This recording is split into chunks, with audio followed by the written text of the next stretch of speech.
The first thing, I already explained to you that about the shift in our emphasis from here on in. And I suppose in some ways we're switching from the part of the course that has to do with transformation into the part of the course that has to do with stability, at least relative stability. Now, the idea behind the work that we're going to talk about now is that personality has stable and identifiable features across time. And I suppose it's traits that you're referring to when you say to yourself or to someone else, I know that person. And when you say that you know that person, it seems to me that you're presuming that there's something stable and identifiable about them that you can track over time. You might consider that who they are.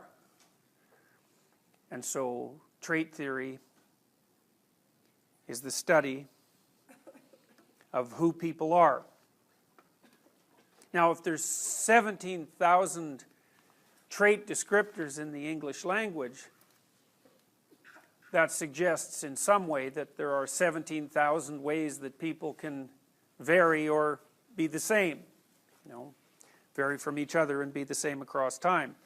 But 17,000 seems like an unmanageable number. And it's possible that a very large number of those words are variants. They're synonyms in some sense. And trait theory, in some ways, is an attempt to find the clumps of synonymous words that are encapsulated within language that apply to people. The basic hypothesis is something like this. Because tracking the behavior of other people is extremely important to us, and because we want to communicate about that tracking, and because we're studying each other all the time, there's at least a reasonable probability that the fundamental dimensions of personality are going to be encapsulated within the language. And what that means in some sense is that you may be able to use the language as a tool if you use the appropriate statistical techniques in order to extract out the fundamental dimensions of personality. And so you could say those are the basic, imagine there's 5 or 6 canonical words, or 10 canonical words within that collection of 17,000, and then all the others are slight variants of them, or mixtures of them, or something like that. So perhaps there's a simple structure underneath the apparent complexity. The first people who tried this, as I said, were Allport and Odbert, but they really didn't have the statistical techniques that were necessary to do a particularly good job. So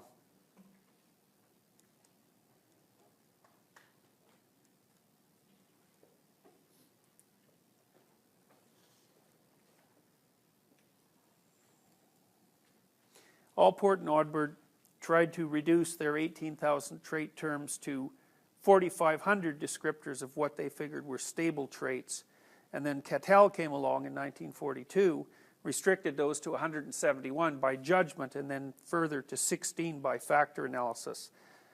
These are Cattell's 16 traits. The first 3 were the most important. You could be reserved versus outgoing, less or more intelligent, emotional versus stable, humble versus assertive, sober versus happy-go-lucky, expedient versus conscientious, shy versus venturesome, tough, tender-minded, trusting, suspicious, practical, imaginative, forthright, shrewd, placid, apprehensive, conservative or experimental, group-oriented or self-sufficient, casual versus controlled, and relaxed versus tense. And Cattell's 16 personality theory dominated the field for quite a long time, really until the early 1960s. Now I'll go back, tell you a little bit about how these things are measured. So here's some definitions of what a trait might be. this is the theoretical, these are theoretical propositions. The trait has more than a nominal existence. What does that mean? Well, it refers to something that's outside its linguistic marker. So hypothetically, there's something about a trait that makes it real, that might be physiological or biological or at least behavioral, that can be examined outside mere subjective analysis, although that's often proved more difficult than people originally expected. Traits are more generalized than particular habits. Well, God only knows how many habits people have. You know, and you kind of maybe run into the same problem with habits as you do with 17,000 words. There's so many of them that, you know, you can drown in the description, and again, you have to look for something that's more fundamental. They're dynamic and determined behavior. So there's something about a trait that in some sense acts as a causal agent. Traits may be identified empirically, we covered that. Traits are relatively independent of other traits. They're not synonymous with moral or social judgments. And acts and even habits that are inconsistent with a trait are not proof of the non-existence of that trait.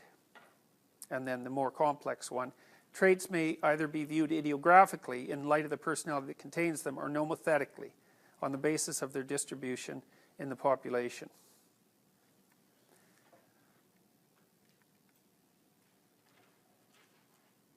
Measurement techniques.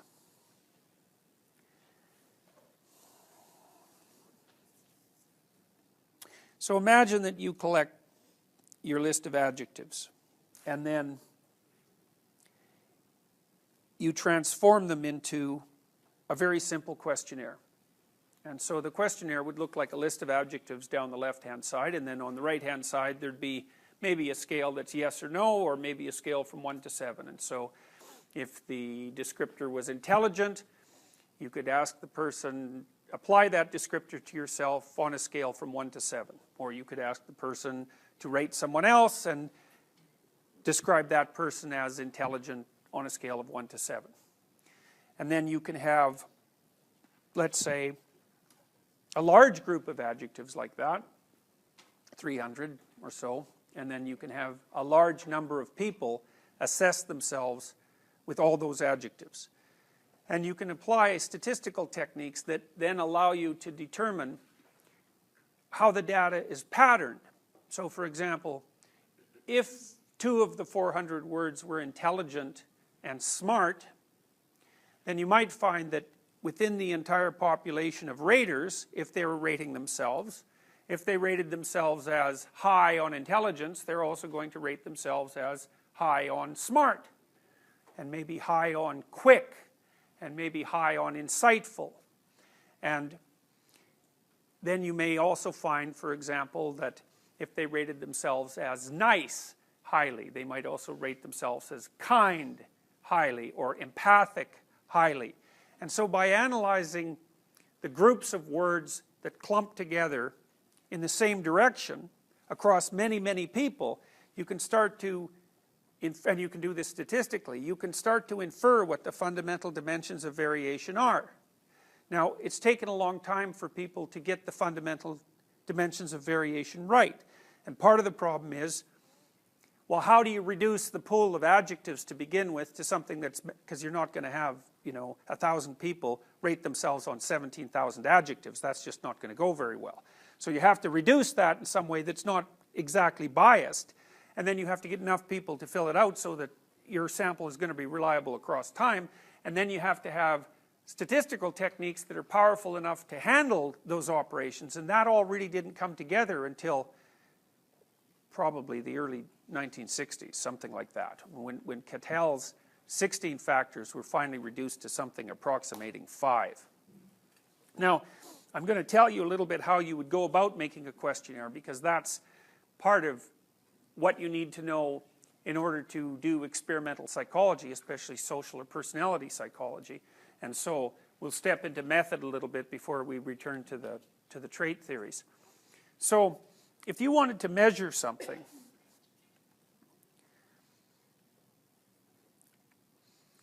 let's see, someone think of a potential personality trait. Don't use the standard big 5.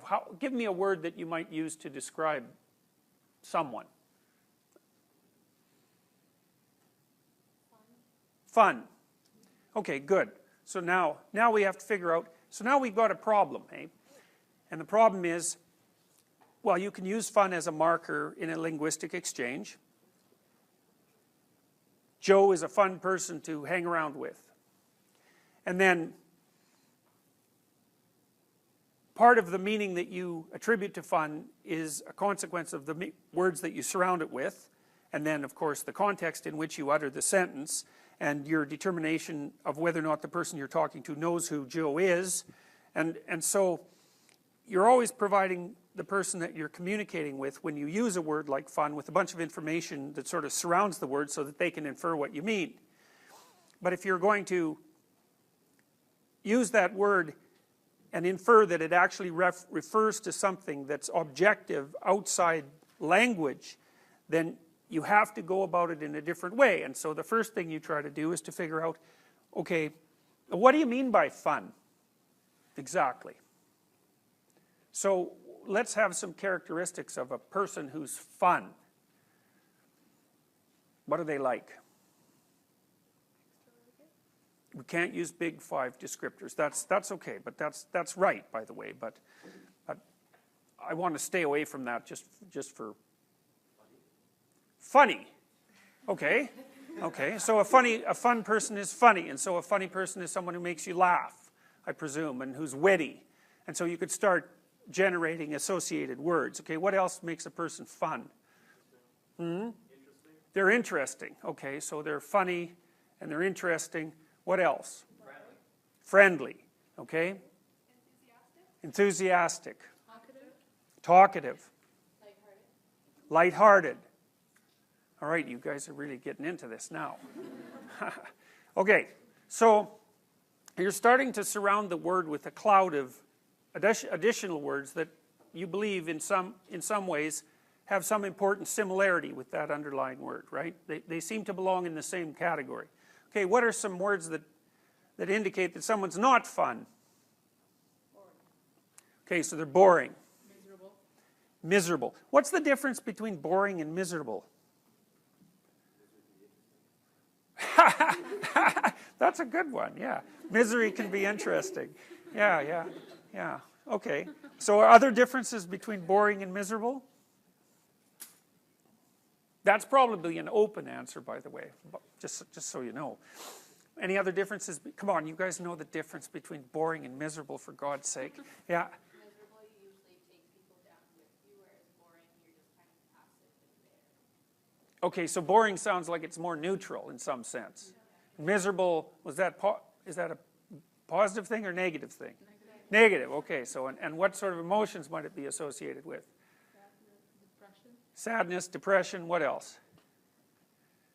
Anxiety, hate, fear, cynicism. Okay, so now we've got the fun person sort of identified with regards to a positive pole and a negative pole, right? All right, so you could conduct a brief statistical investigation to determine whether or not your characterization of fun had any utility, was valid in some sense, reliable and valid. So the first thing we might do is write down all those words on a little questionnaire. So we probably generated about 20 of them, eh? And then we might ask everyone to rate themselves according to that questionnaire. And then we might submit the data set to factor analysis, which is a complicated form of correlation analysis, and then we could find out what words clump together. Now what we would find, if we analyzed all the words that you guys generated, is that we'd have one little clump that was associated with interesting. And we'd have another clump that was associated with negative emotion, and we'd have another clump that was associated with positive emotion. And so you guys actually defined fun as a 3-dimensional construct, given what we know about personality, because we know that there's a positive emotion dimension and a negative emotion dimension, and then another dimension that's associated with creativity. And so, at least insofar as you all characterized it, fun is not a unidimensional word. It crosses a variety of different domains. Now, so if you're trying to get at how to measure fun, the first thing you have to do is define it, and that's what we were trying to do when we were collecting up all these words. I'll show you how Cattell in 1965 characterized conscientiousness. So he says, well, this thing exists, and in its existence it manifests these characteristics. Conscientiousness is that disposition governing persevering unselfish behavior and impelling the individual to duty as conceived by his or her culture. A conscientious person is honest, knows what is right, and generally does it, even if no one is watching him or her, does not tell lies or attempt to deceive others, respects others' property. An unconscientious person is somewhat unscrupulous, not too careful about standards of right and wrong where personal desires are concerned, tells lies and is given to little deceits, and does not respect others' property. So you could imagine how you could transform that definition into a questionnaire. You could use the adjectives that are in it and just have people rate themselves by the adjectives, or you could use little phrases like, do you respect others' property? 1 to 7. Do you have a strong sense of the difference between right and wrong? If you know what's right, do you generally do it? Are you a persistent person? Are you unselfish? So you can extract out individual items from your sort of global definition of what constitutes the hypothetical trait. And there's some of the examples. Do you usually keep emotions under control? Are you a person who is scrupulously correct in manners and social obligations and likes others to be the same? Are you cautious and considerate so that you do not hurt people's feelings by unconsidered conversational remarks? I like the adjective approach in some ways, because you might notice that the last question there clumps a number of descriptors together, and it isn't absolutely certain that all those descriptors belong in the same question. And so I would say, this was constructed quite a long time ago, and I would say if you're going to construct questions, you should try to ask as close to one thing as possible, because otherwise the question gets confusing. So I would say that, the second question also has the same problem. All right, so if you're going to make your questionnaire, and let's say you're trying to figure out how fun someone is, and simultaneously figure out whether or not investigating fun is actually a reasonable thing to do, like is it a scientifically valid category, then you might want to generate a whole bunch of items and also put some in there that don't obviously measure fun. So let's have some descriptors that don't seem to fall on the fun, non-fun dimension. What's outside of that? You could say stoic or reserved. Okay, which one? I would say stoic. Okay, and define stoic. Being quite careful with your words, not having an excess of emotional response. Okay, so you think you can be fun and not have an excess of emotional response? I'm not trying to put you on the spot. I'm just wondering if that's what you're claiming. I think you can, in a sense, because you're in a social situation and not talking all the time doesn't mean that that's not a role to be given in a particular situation. Okay. You can be a listener and still have fun. Okay. So what other descriptors? Look, I mean, fun can't mean everything, right? Because if it means everything, then it's not a useful word, because a word has to mean some things and not other things. That's convergent and divergent validity, in a sense. A word can't mean everything. It has to mean something specific. So what's outside of the fun, non-fun domain? Yeah, so you can be fun and stupid. In fact, that might even be easier. All right, so intelligence might be outside of that. What else might be? And you could be envious and fun still. Seems least probable. How about mean? Can you be mean and fun? Yeah, so that's kind of interesting. So okay, so now we're starting to get the idea that fun circumscribes one dimension, but there are other potential dimensions of variation outside of that that might be interesting to look at. And so we've sort of thought about, mean, and we thought about intelligent. What else did we come up with? What else is sort of outside of the fun realm? Patient? Okay, so you can be impatient fun or patient fun. All right, seems reasonable. Fashionable? Yeah, okay. Is that, do you think that's a person, who said that? You think that's a personality trait? I think it means that you pay attention to what other people are doing and the trends that are going on. So I think it speaks to how you are protective of others and how much you care about whether or not you relate to them. Yeah, okay, so you definitely do think it's a personality characteristic, and that's fine, it could well be, you know. Is there a difference between a personality characteristic and an emotion?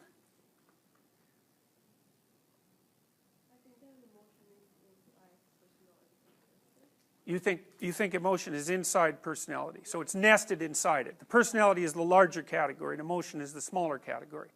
Yeah, it's a funny thing, eh? Because there's lots of a priori suppositions in psychology that you have to watch out for, and one of them is that just because there's different words for different things, that doesn't mean those different things really exist separately as separate things do in scientific terminology. So for example, the relationship between personality traits and emotions and values is relatively unclear. Whether those things belong in the same or different categories is by no means clear, and people will claim that they do, but the overlap is substantial. So, okay, yes? I think, like, we also usually think of emotions as being more transient. Like, we all experience sadness at some point. That doesn't mean that that's a fundamental trait of our personality. It's like we're all able to experience it, but it doesn't usually define who we are unless we're...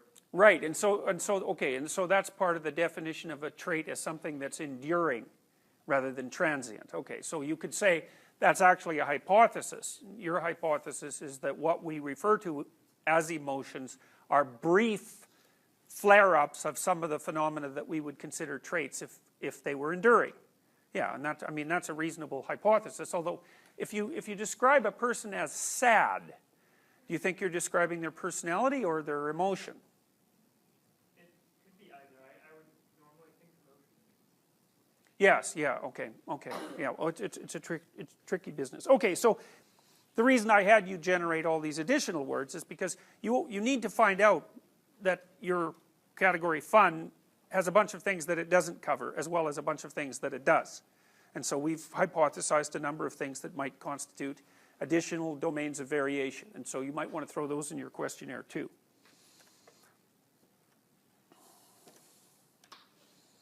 Okay, now,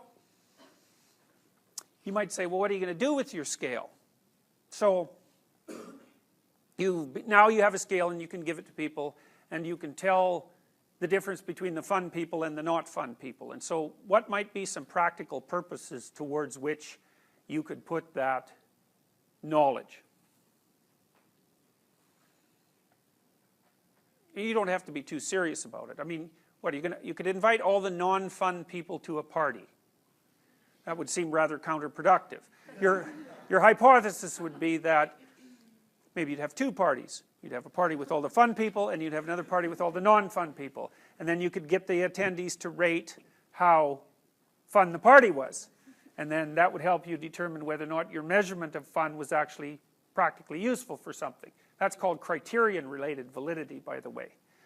So, and criterion-related validity, if a scale possesses criterion-related validity, you can identify something that it might predict that isn't like completely obviously associated with the initial measure, although, you know, fun at a party probably are, so that's a bad example. But you can use it to predict something that might be of value. So I can give you an example of that, is that conscientiousness, which is a trait, is frequently used to evaluate how good an employee might be if you hired them, or even how good a student might be, because conscientiousness turns out to be a pretty good predictor of academic achievement.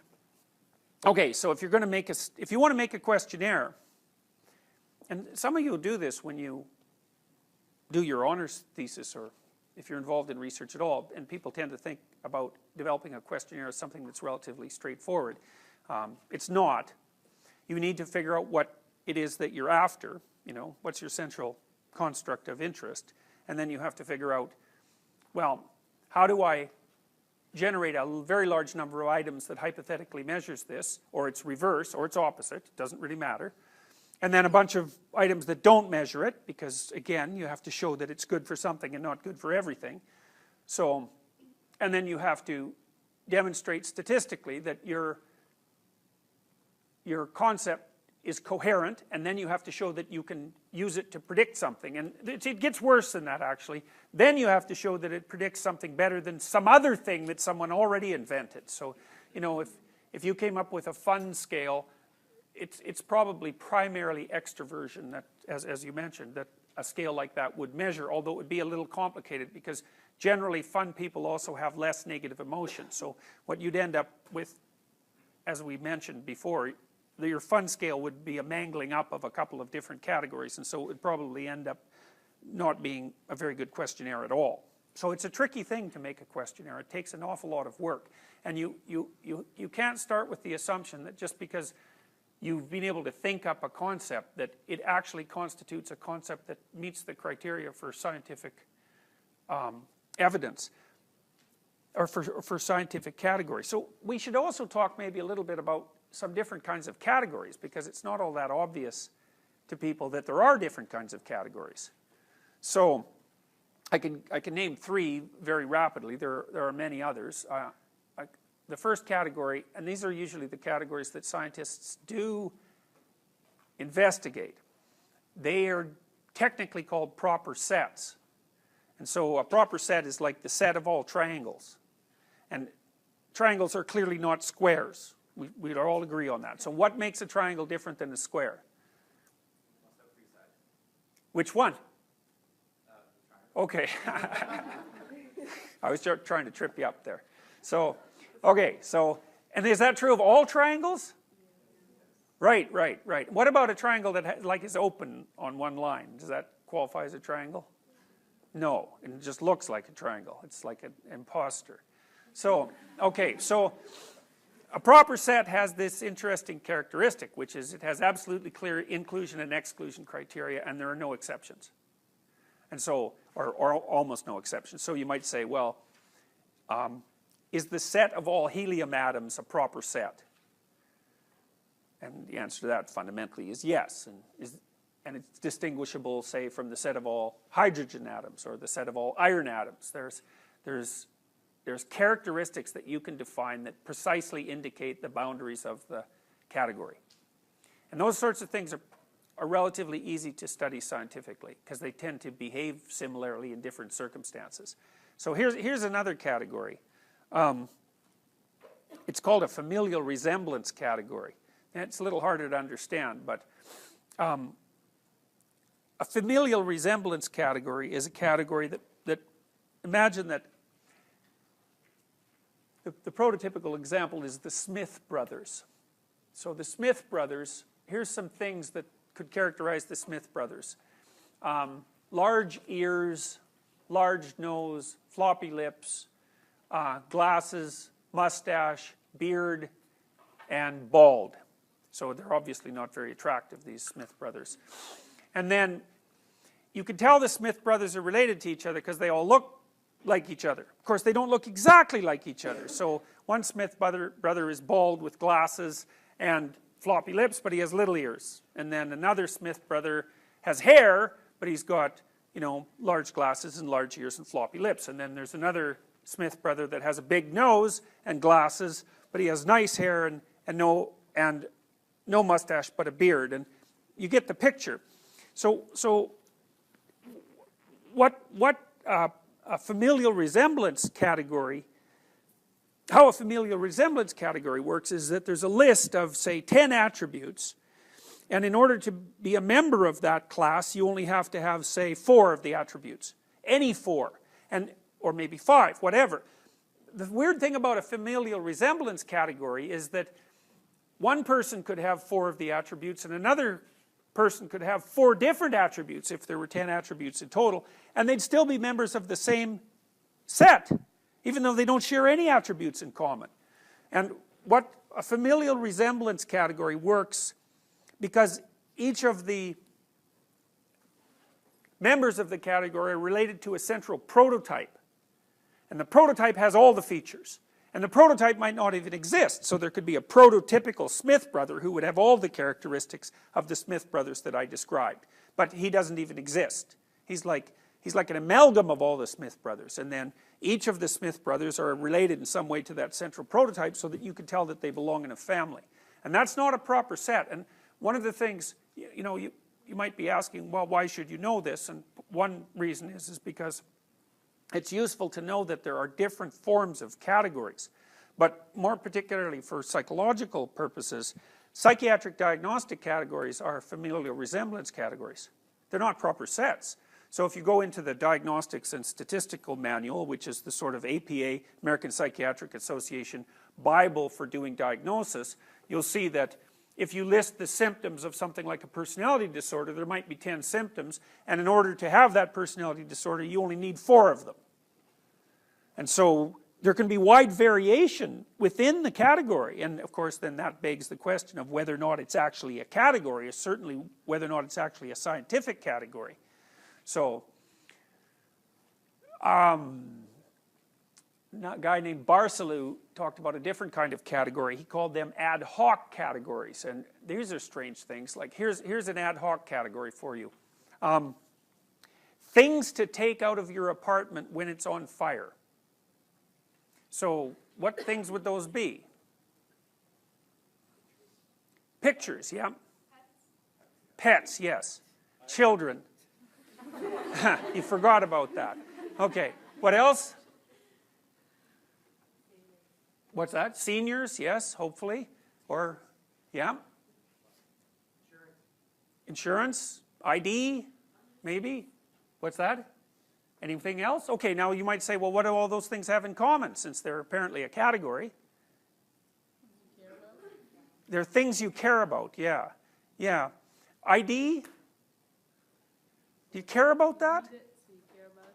You need it, yeah. So they're necessary or emotionally valuable or what? Or valuable, yeah, or irreplaceable in some ways. Okay, so that's a funny category, and one of Barcelou's claims was that ad hoc categories can become automatic categories, perceptual categories, if you practice them enough. So Barcelou would say a fireman has a better ad hoc category of what to take out of an apartment during a fire than you do, because he's practiced that, using that category frequently. So those are categories that sort of have pragmatic utility, and that's another kind of category. Okay, so I mentioned family resemblance, proper set, and ad hoc categories. That's all I can sort of spin off in real time here. So generally what you're trying to do when you extract a word out from the language, you have to demonstrate that it has the characteristics of a proper set before you can think of it as having some genuinely objective existence. And that turns out to be a very difficult thing to do. So, and it's one of the things that throws psychologists for a loop constantly, because we make the presupposition that just because a word, 2 different words exist for something, that signifies 2 different things, or 2 things at all. And so it's difficult to disentangle your description of the world from the world itself. But hypothetically, this construct validation process with regards to questionnaires is one of the ways that you can step forward towards doing that. I mentioned convergent and discriminant validity before. Once you get your scale established, you have to demonstrate, as I said, that it measures something that exists in some real way, and that it also has to be separable from measures of other things. So for example, if you generated up a scale that measured fun and you found out that it was highly correlated with other scales that measure anxiety, then that would cast some doubt on whether or not you'd had appropriately extracted out your scale for fun. And other people would have been looking at similar things over the years, and hopefully your scale would correlate positively with those similar things and negatively with the things that you assume to be different. And that's convergent and divergent validity. And then the criterion related validity we already talked about.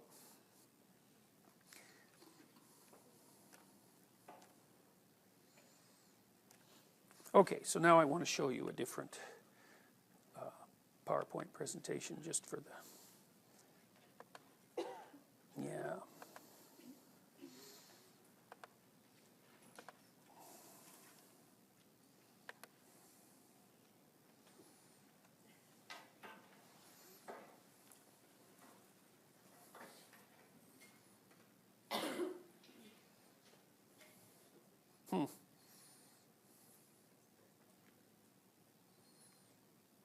So this, you might think about this as the current, arguably standard model of human personality. And it's a model that, this is only half of it, by the way. There's another slide that has the other half. This shows the personality of a person laid out in a hierarchy from most general to most specific. It's sort of analogous to that little drawing I showed you of behaviors at the bottom and then higher order descriptors at the top, although they don't map onto each other one-to-one, and that's actually one of the things I'm trying to figure out. It's very difficult to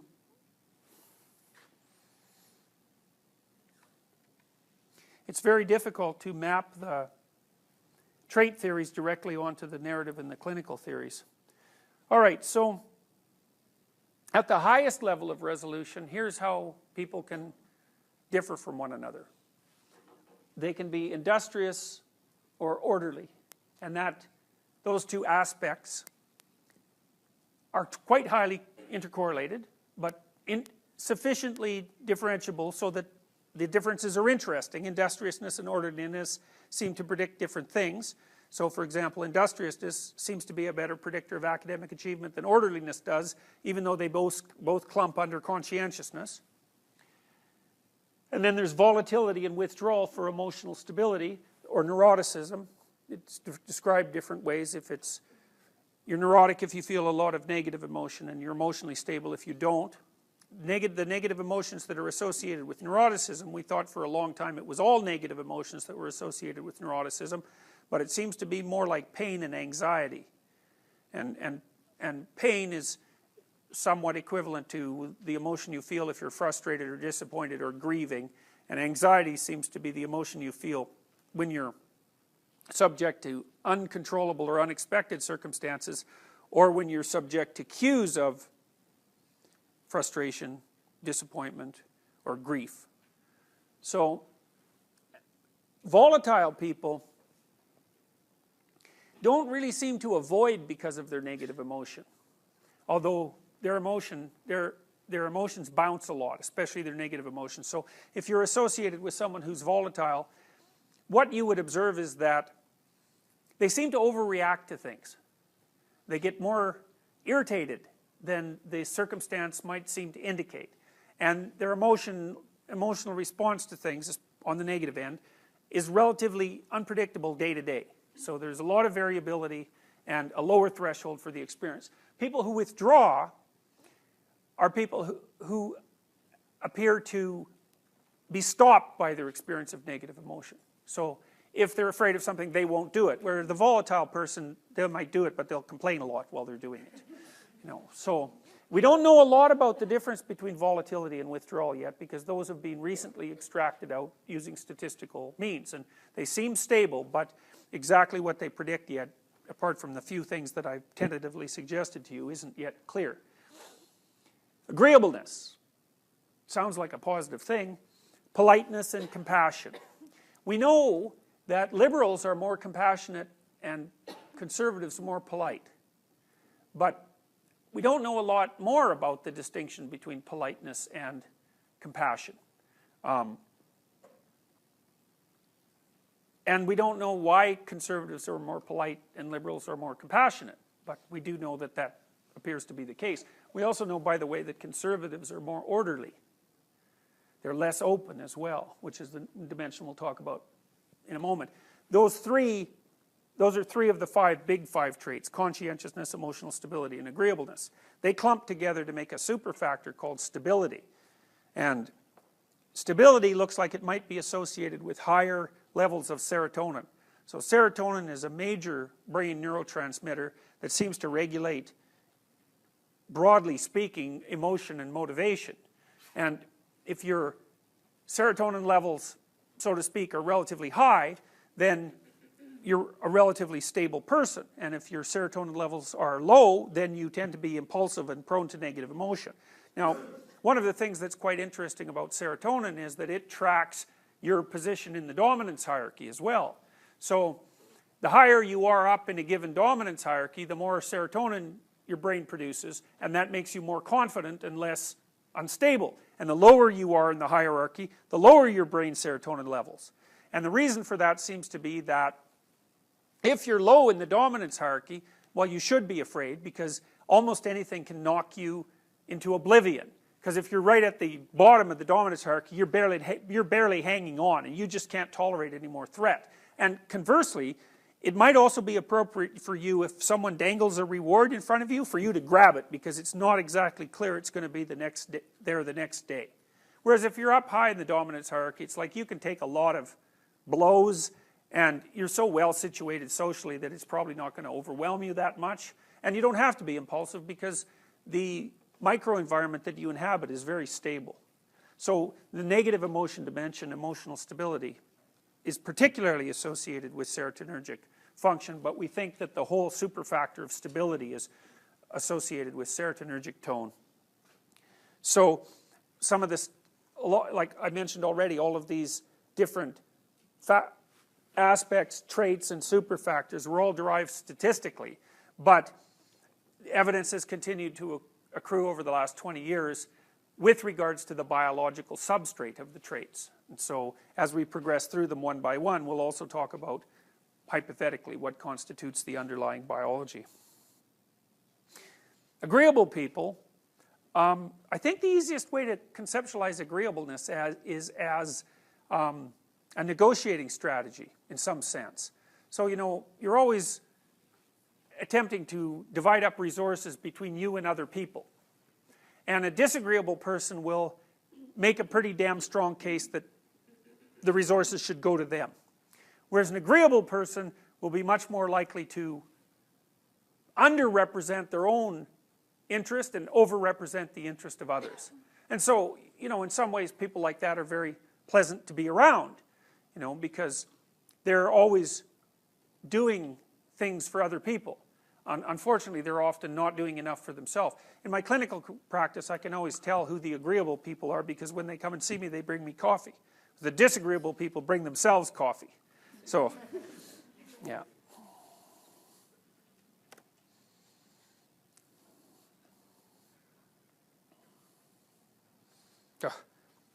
Pretty sad animation. The aspects here.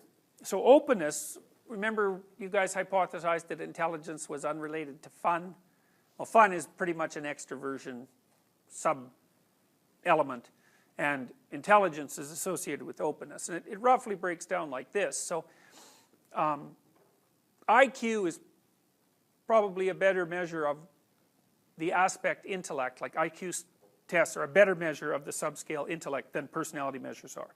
So what it means is that for intellect, for intelligence, we have a measure that isn't merely self-report. And it's a good measure, and we'll talk a lot about intelligence. It's actually a very easy, it's a simple thing to conceptualize. So it's a more difficult thing to try to explain, but conceptually it's fairly straightforward. The other aspect of openness is openness proper. I put creativity here, and what that seems to be associated with is the degree to which someone, there's a variety of things, but one of them seems to be the degree to which a given idea, if you throw someone an idea or you offer someone an idea, there's some probability that that's going to make them think of other things. The more open someone is, the more likely it is that any given idea is going to make them think of more things, and also the open person has a more diverse range of things that that idea might bring about. And so often the speaking style of someone who's open is characterized by relatively loose associations. I mean, like my lectures, for example. So it's a measure of creativity, but it's also a measure in some sense of lack of constraint on the propagation of ideas through the idea network. And I don't know exactly what that means neurologically. I do know that you can be relatively high in intelligence and relatively low in openness or creativity, but the two things do tend to co-vary. So for example, it's very rare for people to make any major contribution to a creative sphere unless they have an IQ of at least over 120. So it's pretty selective. 1 in 120, that's about the 90th, 91st, 92nd percentile, so it's pretty high. So openness is creativity and intelligence. It's a bit broader than that too, though, because open people are also more capable of aesthetic experience. So it's not only that they are more creative, but they also enjoy the products of creative endeavor more than non-open people. So open people are going to be interested in dance and music and poetry and philosophy. They're characterized by the capacity for aesthetic experiences. So some people can listen to music and the hair on the back of their neck will stand up, or maybe they get the same sensation when they're watching someone dance. So just out of curiosity, if you're inclined to answer, how many of you have had the experience of, it's called piloerection actually, because sometimes the hairs on your arms will stand up too, as a consequence of watching, something that's aesthetic, movie, or how many? Quite a lot of you. How many haven't? Okay, so well, there's a lot of, by that measure anyways, there's an awful lot of open people in this class. So that sense, by the way, of having the hairs on the back of your neck stand up, that's sort of the remnant of the piloerection reflex. So, let's say you're watching a cat and the cat comes around a corner and all of a sudden there's a dog there. What happens to the cat? It goes, right? It puffs right up.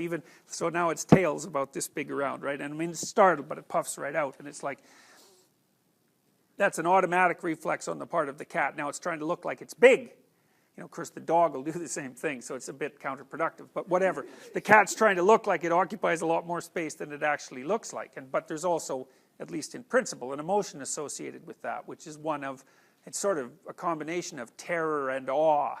And maybe that's what the cat feels. But that's what our experience of awe, even filtered down, is still associated with that, experience of piloerection. So that's pretty interesting.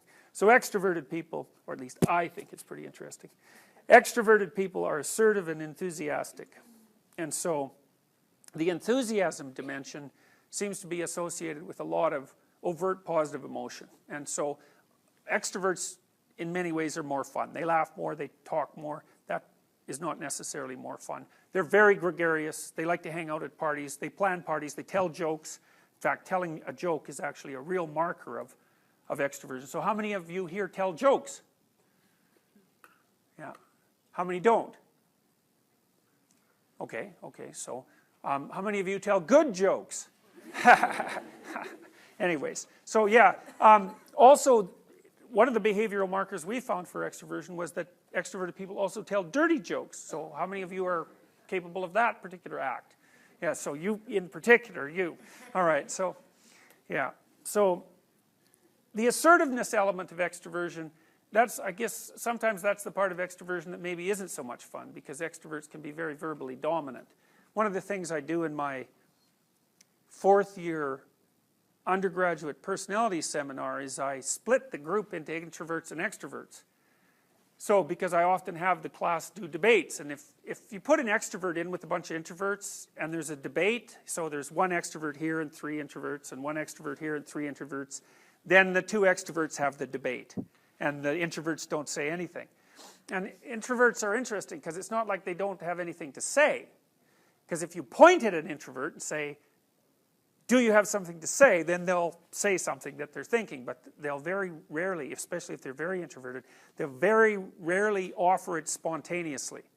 And so I found that if I divide the class into 2 groups of introverts and 2 groups of extroverts, and then I have them do like a 4-way debate, the introverts will talk like mad in their own group, you know, because they're not being overpowered by an extrovert. And the extroverts seem to have a much lower threshold for speaking. It doesn't take much of a stimulus to get them talking. Or they have a real impulse to talk. Like my daughter is super introverted or extroverted. It's impossible for her to think something without saying it. So, you know, which is not always to her benefit. But extroverts have a real impulse to speech, you know, and whereas introverts, they have to be sort of prodded into it.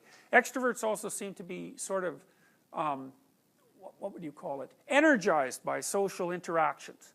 You know, they'll go to a party and they get more and more and more energy, whereas an introvert will go to a party and it's like, they'll be there for an hour and then they've had enough people and they want to go home and sit in their room and recharge. And it isn't exactly, we really don't have any idea why that is, but it seems to be a pretty reliable marker of the difference between the 2 groups.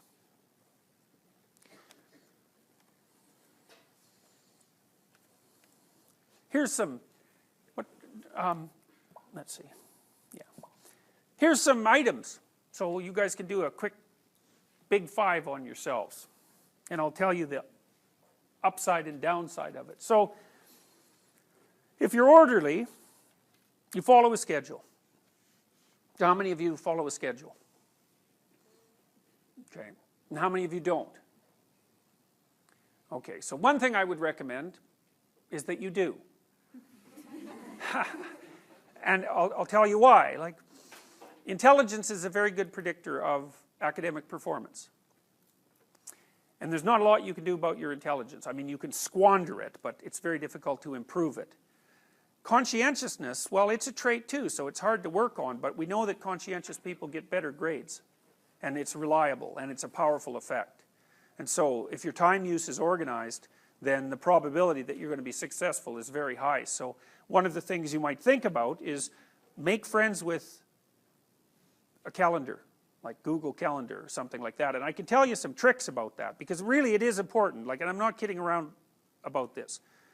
If you're low in conscientiousness, it's really going to trip you up as you walk through life. There's not very many advantages to it that I've been able to see, and I'm not assuming that just because you don't follow a schedule, you're low in conscientiousness, but it is one of the items that mark it. The only advantage I've seen so far to being unconscientious is that if you become unemployed, it doesn't bother you as much.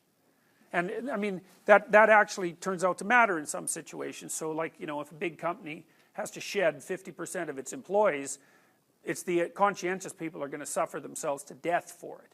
And the unconscientious people, they're not going to care anyways, because they weren't working anyways, so it doesn't matter if they have a job or not. So here's one way of thinking about making use of a schedule. Often people are afraid of schedules because they think of them as a trap. You know, you make a schedule and it's like this little prison that you have to live inside, and you know, and all you're doing in your schedule is putting down things you have to do or should do, and so, you know, there's not a lot of fun in that. And so not only is it a trap or a prison, but it's kind of an unpleasant one.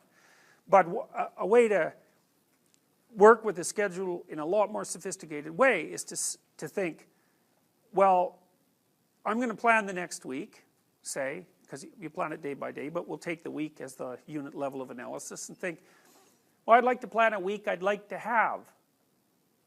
And then your schedule all of a sudden becomes a tool for increasing the quality of your life. And that's a whole different issue. You know, because you might think, what's the emotion that you suffer, assuming you suffer one of these emotions? If you have an essay that's due and you're not doing it, like, would you regard that as a pleasant emotion or unpleasant emotion? Okay, so is there anybody who is disagreeing with a statement that having an essay due or overdue that you're not doing is unpleasant? Everyone agrees with that. Okay, do you think you can characterize the unpleasantness? Like, what kind of emotion is it? Guilt. It's guilt, okay. Anything else? Frustration. Frustration? Frustration with what? You feel like a failure, like you're unable to... Yeah, so you're sort of frustrated with yourself. Yeah, you need a slap, right? You think, I need a slap. And so, okay, so guilt, anything else? Anxiety? Restlessness. So that's kind of an agitation. Yeah, it's because your body knows you should be doing something, but it, you know, you're not pointing it in the right direction, so it's... And anxiety Yeah? Shame? Is that reasonable? So, okay, so the reason I was asking you about that is because, you know, most of the negative emotions are associated with neuroticism, but some of them seem to be associated with conscientiousness. And the conscientious negative emotions seem to be guilt and shame, fundamentally. And so recent research, and really recent, I only got this paper like a week ago, I think it's about 4 months old, seem to indicate that conscientious people feel less guilt, but they're more guilt prone. So if they don't do something, that makes them guilty, but they organize their time so they are doing the things they're supposed to do, so then they don't feel guilty. So anyways, back to the schedule. So, all right, you think about your week and you think about your day, and you think, well, how would you improve the quality of a given day or a given week? Well, one of the ways of improving it is to not put yourself into the situation where there are things hanging over your head that you have to feel guilty and ashamed about, because that's a very unpleasant way of being. And you know, if you have an essay that's due in a week and you're procrastinating, then the fact that you have to do that essay can ruin the whole week. And even when you're doing something that's positive, hypothetically, it's kind of that horrible kind of positive that you experience when you know that you should be doing something else. And so that's when you end up watching YouTube videos about like dancing cats or something like that. You know, and it's at best it's a guilty pleasure. It's not a pleasure at all. You think like, what the hell am I doing watching videos of dancing cats, you know? But then you know that you're procrastinating, and that's low quality, very low quality existence. So if you use your schedule, you can think, okay, well, here's some times that I'm going to do this work. And then you can also sort of ask yourself about that when you're designing your schedule. Because you don't want to design a schedule like you're Adolf Hitler telling yourself what to do, you know, because you're not going to comply with it then. What you have to do if you're going to design a schedule is you have to ask yourself, all right, I'm going to set aside some time to study over the next week or to do this essay or whatever it is. How much time would I actually spend studying? And you know, I'm going to go to the library for 4 hours a day. It's like, how many of you go to the library for 4 hours a day? You do. How much work do you do during those 4 hours? You do. That's very impressive. Is it more than 4 hours? And so what proportion of the time you're spending there do you think is actually efficient? That's good. That's good. My suspicions are that you're conscientious.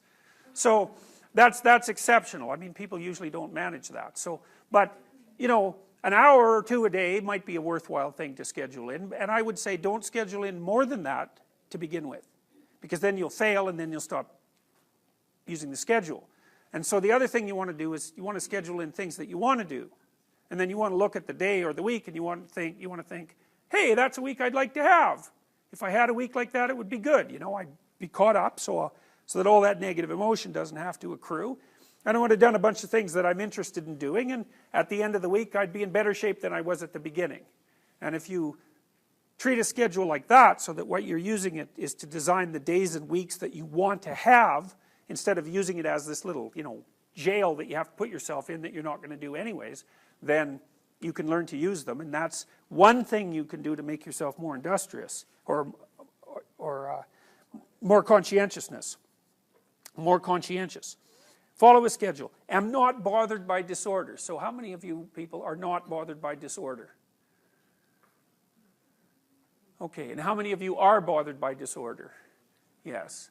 So some of those of you who are bothered by disorder probably have an eating disorder. That would be my guess. I'm not going to ask, but that would be my guess. Because one of the things that does characterize people who have eating disorders is they tend to be very orderly. And orderly people tend to be quite sensitive to disgust. And disgust seems to be the driving factor behind eating disorders, because people who have body dysmorphia or eating disorders tend to be relatively disgusted by what they see as, you know, inadequacies in their own body. So orderliness can get out of hand a lot. We have some suspicions that it's maybe also associated with authoritarianism in political viewpoints, because conservatives are more conscientious than liberals, but specifically they tend to be more orderly. So, and that doesn't mean orderliness is a bad thing. It just means, and this is something to think about with regards to all the traits, that any trait exaggerated too far starts to become negative. So the big 5 traits, at least in principle, don't have any, what would you call it, intrinsic moral value. And that's partly because too much of a good thing seems to turn very rapidly into a really bad thing. So having a healthy personality seems to be more like something like the balance between the different traits, and maybe also something like your ability to increase the breadth of your traits. You know, so maybe if you're like hyper orderly, one of the things that would be good for you to learn is to not be hyper orderly in every situation all the time. It's too rigid. So, okay, so orderly people are bothered by disorder and they follow a schedule. And so, industrious people do not waste their time and they know what they're doing. So, how many of you people don't waste your time?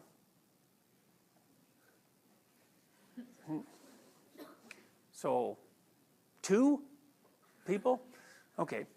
Have I played, how much time do you waste with you before? I have, okay. That's too bad because I love torturing undergraduates with that game. Okay, so that's another advantage to a schedule, you know, because it can really help you with time wasting, and that's something that'll kill you over time. How many of you have good goals and know what you're doing? Yeah, so that's better. How many of you don't? How many of you don't know really what you're doing or where you're going? Okay, okay. So that's conscientiousness. This is neuroticism. Volatile people get angry easy and they don't keep their emotions under control. Oh, that should have been reversed, by the way. Withdrawal, seldom feel blue. It's the opposite. Seldom feel blue is the opposite. Am filled with doubts about things. Seems like more of a depression trait, withdrawal. So that's a negative emotion dimension. So people reliably differ on the degree to which they experience negative emotion and the degree to which they experience positive emotion. And those two things are actually different because the circuitry that operates positive emotion is a particular circuit, and the circuits that operate negative emotion are particular circuits, and they're not merely opposites. So you can be highly neurotic and very extroverted. And so that means you're always at parties, but you're continually worrying what people are thinking of you. So people like that are actually quite complicated, you know. So it's a complicated combination of traits.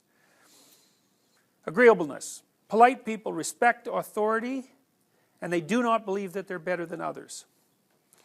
And compassionate people are interested in other people's problems and take time for other people. So, I'll tell you this after we do extroversion. Open people, we talked about this already. If you're creative, you believe in the importance of art, you love to reflect on things. If you're smart, which is sort of the intellect category, you're quick to understand things and can handle a lot of information. And then extroverted people are assertive. They take charge. They're able to influence people, so they're kind of charismatic. And if they're enthusiastic, they make friends easily and are easy to get to know. It might be of some interest to you that disagreeable people who are extroverted are narcissistic. So, because a disagreeable person isn't particularly polite, they don't really care about your feelings, and they're very dominant. So,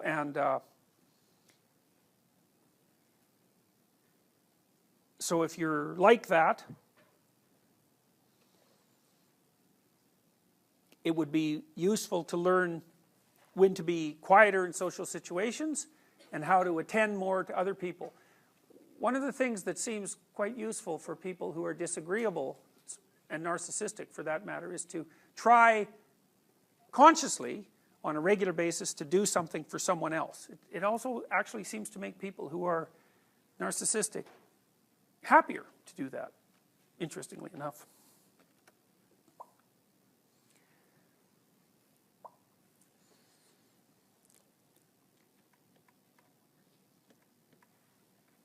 Okay, so I'll just briefly also talk about general cognitive ability. This is sort of excuse me, it's an overview of where we're going to head over the next few courses. This is a Raven's progressive matrices test. I don't think this one is very difficult, although I'm going to look at it before I certainly tell you that, because I don't want you to feel bad. Oh, and the answer's there anyway, so it actually turns out to be extremely easy. So why is 7 the right answer?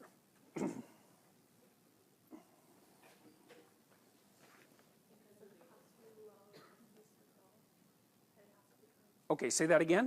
It has to be the lowest. Why? Why does it have to be the lowest? The circle. And then the square is at the top. Right, so there has to be an item at the bottom. Yeah, at the bottom. Okay, It has and to be a little circle, and it has to be a triangle. why does it have to be a triangle? Because it's the only thing missing. Right, because every other row Yeah. has a triangle. So you inferred all that by analyzing the 3x3 matrix. Okay. The faster you can do that, and it's an interaction between speed and complexity. You can make these questions much more complex than this one. This one's, you know, reasonably complex, but they can get really vicious because maybe there's what, 2 dimensions of variation here. There's whether or not it's an oval, a triangle, and a rectangle, and then where the thing is. That's it. But you could imagine you could make a matrix with like 4 dimensions of variability. And so these tests turn out to be the most accurate tests of general cognitive ability, Raven's progressive matrices. It's not verbal intelligence, it's nonverbal intelligence. But, and I can tell you why it is that these tests turned out to be that way later, and I will. General cognitive ability is a very good predictor of life success. And it seems to be very much biologically, what would you say? Biological factors play a large role, especially in modern society, in determining relative levels of intelligence, which is a relatively rough, it's a rough fact. Okay, so we'll sum up briefly. It looks like there's 5 basic dimensions of variability that characterize the human personality: conscientiousness, emotional stability, agreeableness, openness, and extroversion.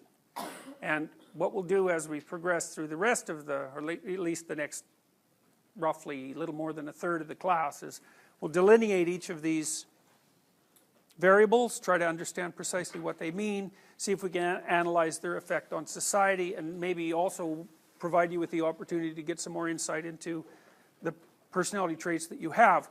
The exercise, the personality self-analysis, the adjectives that were in there were taken from the Big 5 models, and so, you know, that sort of gave you an opportunity to assess yourself roughly on the Big 5 dimensions and see what you could do to improve. So we'll see you on Thursday.